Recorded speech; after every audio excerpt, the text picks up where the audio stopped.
এবার আমেরিকার রাস্তায় দেখা মিলল সুপারস্টার শাকিব খানের তুফান সিনেমা।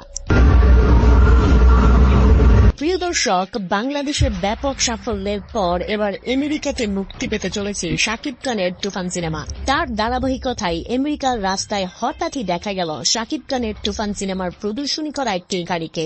ভিডিওতে দেখা যায় আমেরিকার ব্যস্ত শহরের রাস্তায় গাড়িতে মনিটর লাগিয়ে সুপারস্টার শাকিব খানের তুফান সিনেমার ট্রেলার প্রদর্শনী করছে এবং মানুষজনও সেটি অবাক হয়ে দেখছেন। তাহলে বলাই যায় বাংলাদেশের পর এবার আমেরিকাও মাথাতে চলেছে শাকিব খানের তুফান সিনেমা।